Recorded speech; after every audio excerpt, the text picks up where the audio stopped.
Kita kena pandang pada pelbagai sudut. Okey. Pertama persoalan dia. Okey, setujulah, katakanlah setuju kita hapuskan kuasa monopoli Aceh. Persoalan dia, adakah bila Aceh dah tak ada, orang Melayu boleh mampu monopoli? Ataupun China lebih berkuasa pula, conquer semua market? Okey, itu persoalan dia. Keduanya, adakah orang Melayu boleh buka kedai runcit 24 jam atau sekurangnya 18 jam macam Aceh? Kalau itu bangsa kita boleh buat, saya sendiri akan usul kepada Majlis Bandaraya Johor Bahru, utama kaum Melayu. Ketiga, boleh pasti tak orang kita ni sendiri, contohnya dari Pandan je lah kita tengok. Kita tak payah pergi jauh. Ada Kangkar Tabrau sebagainya. Boleh pasti tak kalau kita Majlis Bandaraya bagi lesen pada Melayu, Melayu tak sewakan lesen pada Aceh? Jadi kalau itu kena pandang semua sudut. Kita bukan jangan pandang satu sudut je. Yang kedua, perlu satu transformasi usaha yang lebih. Sekarang ni kita dah tak berniaga 2 bulan. Boleh tak kita tebus 2 bulan yang kita kerugian masa tu? Kita tampung masa berniaga kita tu lebih daripada masa sebelumnya. Kalau boleh, kita mengatasi bangsa Aceh. Kedua, orang kita ni satu sikap, perlu didik, perlu belajar rugi untuk untung. Boleh buat tak? Kalau boleh, saya ajar macam mana rugi boleh jadi untung. Sikap bangsa Aceh, bangsa Minang, di prinsip dia senang aja. Terperangkap biar di luar, tertindih biar di atas. Ha? Itu kena faham prinsip tu. Dalam prinsip tu juga, dia melaksanakan, mungkin kedai barang meruncit dia mungkin mahal sikit, tapi barang pasar dia murah. Tapi orang Melayu, kadang-kadang dua-dua barang dia nak untung besar juga.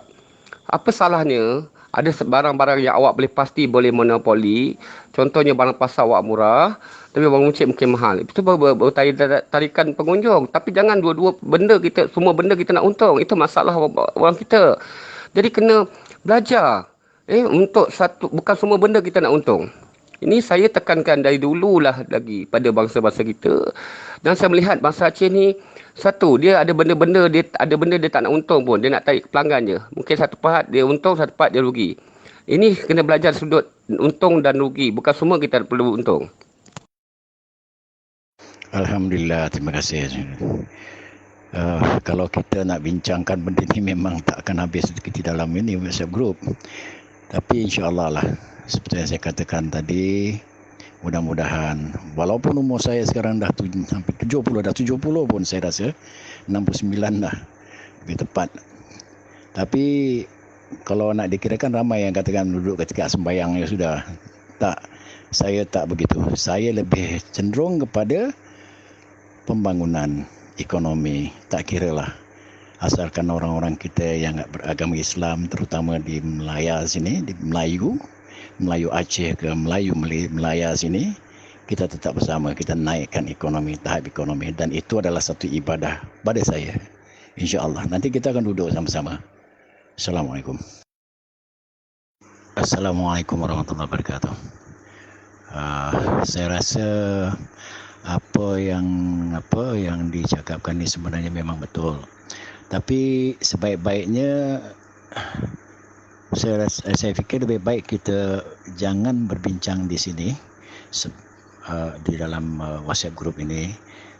Kalau ada kesempatan nanti insya-Allah kita duduk, kita bincangkan perkara ini.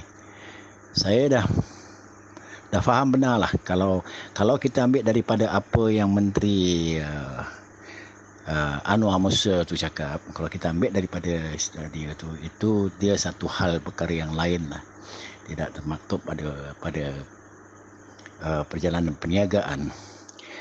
Jadi orang-orang Melayu kita ni sebenarnya memang daripada dulu sampai sekarang memang tidak ada yang boleh, kalau ada pun segelintir aja. Itu pun atas sebab dasar-dasar yang tertentu, sikap.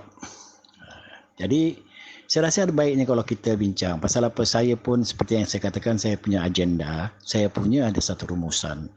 Tapi insya-Allah lah, mudah